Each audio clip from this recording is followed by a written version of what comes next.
যোৱা ৰাতিপুৱা আপোনাৰ মই যেতিয়া মৰ্ণিং ৱাকত ওলাই আহোঁ তেতিয়া আপোনাৰ ট্ৰেকৰ ওচৰত মানে দেখা পালোঁ 9টা হাতী মানে ঘূৰি ফুৰিছে।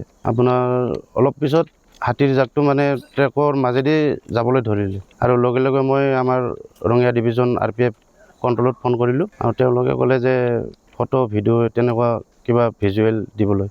মই লগে লগে দিলোঁ আৰু তাৰপিছতে তেওঁলোকে মানে ট্ৰেইনৰ গতি মানে কমাই দিলে আৰু তাৰপিছত আমাৰ ৰঙিয়া ডিভিজন মাননীয় দিয়াৰাম ছাৰে মোক এৱাৰ্ড দিলে সেইটোৰ কামটোৰ কাৰণে, যে হাতীকেইটাক জনোৱাৰ কাৰণে বা ট্ৰেকত যাতে কোনো দুৰ্ঘটনা নহ'ল সেইটোৰ কাৰণে মোক দিয়াৰাম ছাৰে এৱাৰ্ড দিলে আৰু।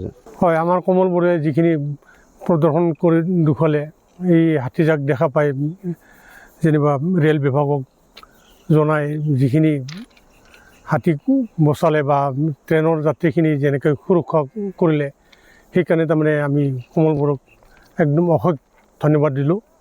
আৰু যেনে কোনোবা দিনত যেনিবা তেনেকুৱা দুৰ্ঘটনাৰ প্ৰশিমৰ হয়, তেতিয়া যেন সকলো মানে সজাগতাৰে তেনেকুৱা বচাবৰ চেষ্টা কৰে, সেইকাৰণে মই চবকৈ আশীৰ্বাদ কৰিলোঁ। যোৱা ৰাতিপুৱা আপোনাৰ মই যেতিয়া মৰ্ণিং ৱাকত ওলাই আহোঁ তেতিয়া আপোনাৰ ট্ৰেকৰ ওচৰত মানে দেখা পালোঁ 9টা হাতী মানে ঘূৰি ফুৰিছে। আপোনাৰ অলপ পিছত হাতীৰ জাকটো মানে ট্ৰেকৰ মাজেদি যাবলৈ ধৰিলে আৰু লগে লগে মই আমাৰ ৰঙিয়া ডিভিজন RPF কণ্ট্ৰলত ফোন কৰিলোঁ আৰু তেওঁলোকে ক'লে যে ফটো ভিডিঅ' তেনেকুৱা কিবা ভিজুৱেল দিবলৈ।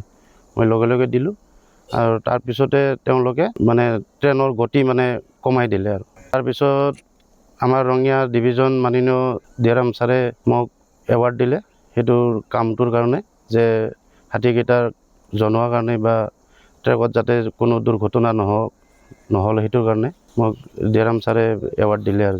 হয়, আমাৰ কমলপুৰে যিখিনি প্ৰদৰ্শন কৰি দেখুৱালে, এই হাতীজাক দেখা পাই যেনিবা ৰেল বিভাগক জনাই যিখিনি হাতীক বচালে বা ট্ৰেইনৰ যাত্ৰীখিনি যেনেকৈ সুৰক্ষা কৰিলে, সেইকাৰণে তাৰমানে আমি কমলপুৰক একদম অশেষ ধন্যবাদ দিলোঁ। আৰু যেনে কোনোবা দিনত যেনিবা তেনেকুৱা দুৰ্ঘটনাৰ প্ৰশিমৰ হয়, তেতিয়া যেন সকলো মানে সজাগতাৰে তেনেকুৱা বচাবৰ চেষ্টা কৰে, সেইকাৰণে মই চবকৈ আশীৰ্বাদ কৰিলোঁ। যিকোনো খবৰৰ বাবে যোগাযোগ কৰক আমাৰ এই নম্বৰত 9181 307 221।